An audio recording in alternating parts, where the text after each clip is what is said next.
Welcome to the Deep Dive. Today we're exploring something truly fascinating, the hidden depths within all of us, and how symbols shape our world. We're doing that through Carl Jung's incredible work, Man and His Symbols. Right, it's a deep dive into his ideas, looking at the symbolic language that, well, constantly speaks to your own psyche, whether you realize it or not. Exactly. And our mission today is really to pull out the core insights from this really foundational book. Think of it as a shortcut to understanding these powerful, often hidden forces that shape your inner life and, how you experience the world. And these aren't just dusty old ideas, are they? Not at all. What's amazing is how relevant Jung's insights still feel today. They really offer profound ways to understand ourselves right now. Yeah, absolutely. And the story behind the book itself is kind of amazing, too. I mean, it almost didn't get written. That's right.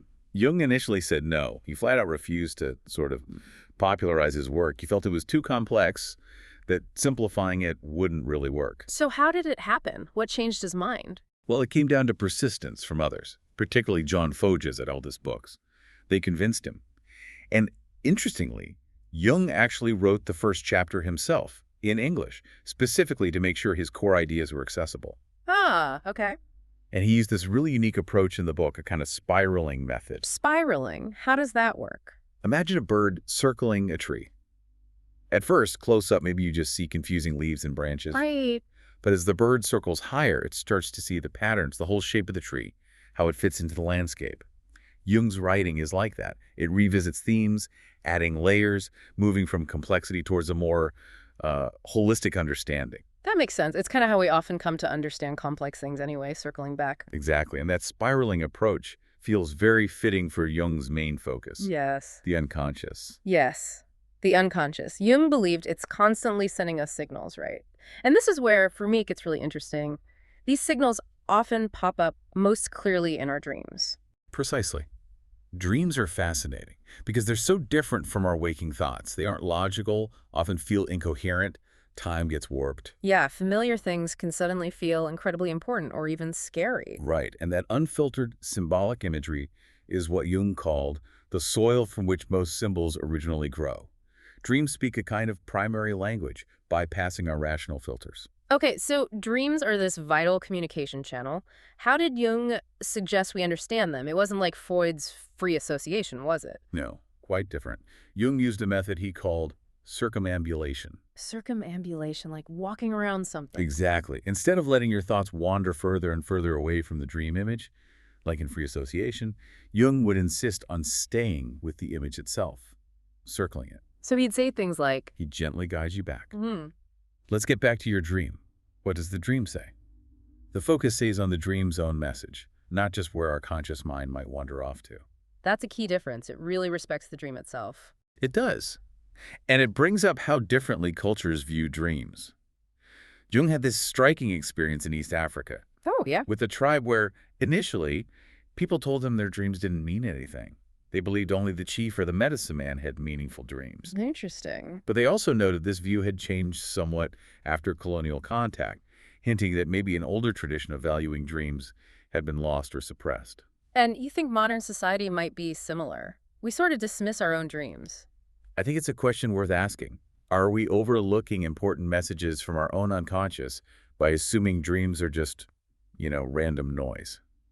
That's a really powerful thought, because even when we pay attention, we might see common things like falling or flying, or that classic anxiety dream of being inappropriately dressed. Right, those archaic remnants or motifs, as Jung called them. And he was clear, these aren't like a code book, right? You can't just look up falling dream means X. Exactly. They're motifs, patterns with deep roots, but their meaning comes from the context of your specific dream and your life situation. It's personal, even when the motif is universal. So these universal motifs, these patterns, that connects to his idea of archetypes, doesn't it? It does, perfectly. Yeah. Archetypes aren't about your personal experiences. Jung saw them as innate and inherited patterns of thought, almost like psychological instincts. So they're collective, shared by everyone. Yes, found everywhere, across all times and cultures, functioning in similar ways. He gave the example of a child dreaming of world destruction and then restoration apocastasis, without any specific religious teaching about it. Wow. It shows this deep underlying connection to ancient myths, these inherited patterns bubbling up from what he called the collective unconscious. These old stories are still alive inside us. It's incredible. These deep patterns influence us, yet, as you said, sometimes society or even we ourselves try to avoid seeing our own inner contradictions, our split state. Right. We use compartmentalization to keep things separate. But if that goes too far, it can lead to dissociation, a real splitting of the psyche. Like the classic Dr. Jekyll and Mr. Hyde story. Exactly, that kind of dramatic split, yes. Yeah. It illustrates the potential consequences of not integrating those different parts of ourselves. And this relates to how we understand personality types, too, like Jung's concepts of introvert and extrovert. People often treat those as rigid boxes. They do, and Jung warned against that. He stressed they aren't dogmatic categories. Think of someone like Gandhi, deeply introspective, and ascetic even, but also a very active political leader. He showed traits of both. So not either. Definitely not.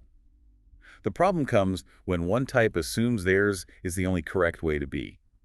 Freud, for example, tended to view the introverted focus as potentially problematic.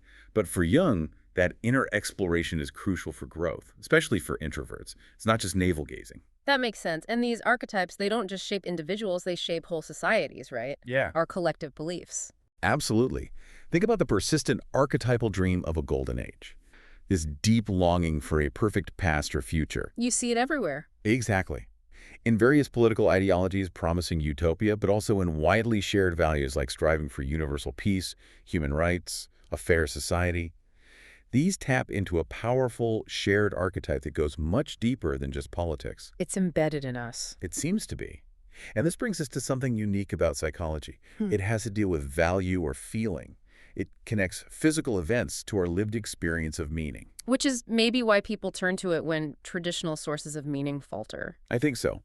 In an age where traditional religion has less hold for many, psychology often becomes the place people look, especially when facing suffering. Jung was clear. You can't scientifically prove or disprove God, but developing ideas and attitudes that give life meaning, that is empirically useful. It helps us endure. He noted people can face incredible hardship if they feel it has purpose. But are crushed if it feels meaningless. Precisely. Just a tale told by an idiot, as he put it. So, for you, the listener, engaging with these psychological depths offers a powerful framework for finding that meaning, that purpose, even when things are incredibly difficult. That's a really vital point, and it leads right into what Jung called the individuation process. Yes, the conscious journey towards integrating your inner center, what he termed the self. And it often starts with, well, it's not necessarily easily, a wounding maybe, suffering. Often, yes. Some kind of suffering or inner conflict acts as a call to look deeper. But our ego, our conscious self, tends to resist. It likes to project the problem outwards. Blaming circumstances or other people. Exactly. Instead of looking within. A crucial part of this inner work is facing the shadow. The shadow, that's the hidden stuff, the parts we don't like. Mostly, yes. The repressed, unfavorable aspects of our personality, but sometimes it can even include positive qualities we've disowned for some reason. The danger is if we keep these tendencies repressed, they can fester, become like inner demons. Or we project them. That's a huge problem. Projecting our shadow onto others means we fight it out there while unconsciously supporting it in ourselves or undermining our own efforts. Recognizing and integrating your shadow is absolutely key to becoming whole. And then there's the Anima and Animus. Right. The Anima is the unconscious feminine element in a man's psyche. The Animus is the unconscious masculine element in a woman's psyche. And the Anima, for a man, can be the source of that intense, almost irrational love at first sight feeling. It often is. It feels like you've known this person forever because you're projecting your own inner feminine image onto them. But the Anima isn't just about projection. It can also be a positive guide. Like a muse. Exactly. A guide to the inner world. Think of Beatrice in Dante's Paradiso, or the goddess Isis appearing to Publius in the ancient story, leading him towards spiritual initiation. Fascinating. Can we see this play out in analysis? You mentioned a case study. Yes, Henry, a young engineer hesitant about marriage. Yeah. His analysis started with a dream about being in a foreign city on a mountain trying to get to a station. Which symbolized the self, his inner core. That's a common archetypal symbol for it, yes. The analyst didn't just interpret it directly, though. He advised Henry to consult the I Ching, the ancient Chinese oracle. Okay. And in Henry's reflection on the I Ching, he noticed the image of figures with long nails on the left foot being injured. This became a symbol for the injury to his own feminine and conscious side, the receptive feeling side he was neglecting, which was tied to his fear of commitment. So that was the starting point. But change wasn't instant, right? You mentioned initiation often involves a breakdown of the old way. Exactly. It often requires a kind of collapse of an old perspective. Mm-hmm. Henry had other dreams along the way. One involved beetles, which he feared, representing his repressed instincts. Oh, beetles. Yeah. As he worked through that fear, he dreamed of using fire to destroy their breeding ground, symbolizing transformation. Then later, a card game dream. What happened there? It revealed his unlived life. The Nine of Spades, a card representing difficulty or fate, was hidden under a textbook. It pointed to his fear of embracing life fully, his tendency to hide in intellectualism instead of committing emotionally. Ah, the textbook hiding the scary card. Makes sense. Then came the breakthrough, a powerful dream set in Paris. In it, his sense of masculine identity felt rounded out, complete. This symbolized his ego finally feeling secure enough to embrace the larger archetypal reality within him. The emergence of the self. Yes. And the self often appears in dreams as a symbol of renewal, a marvelous youth, signifying new life, creative energy, a fresh spiritual orientation. Henry's journey showed that finding this inner meaning, the individuation process, really has to take priority for deep change to happen. The journey sounds very much like a hero's journey. It absolutely echoes it. And Right. that's no accident. The hero myth is universal. Its main job, psychologically, is to help develop our ego consciousness to strengthen us to meet life's challenges. Getting ready for the world. Right. But once a certain level of maturity is reached, the myth shifts. The hero might undergo a symbolic death, not a literal one, signifying the transition to a new stage where the focus isn't just ego building, but integrating deeper parts of the psyche, like the anima or animus, for true creativity.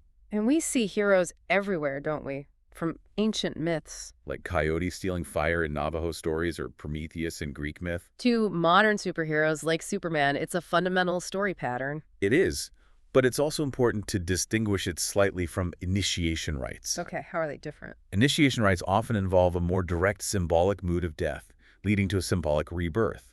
Think of tribal ceremonies where adolescents are symbolically sacrificed to the group identity. And then reborn as adult members. Exactly. These rites are powerful ways to ensure the individual stays connected to the vital, unconscious energies rather than becoming cut off from them as they mature. And this can show up in dreams, too, like a personal initiation. Definitely. Hulon mentions a young woman who dreamed she was decapitated by a guillotine. Wow, intense. Very.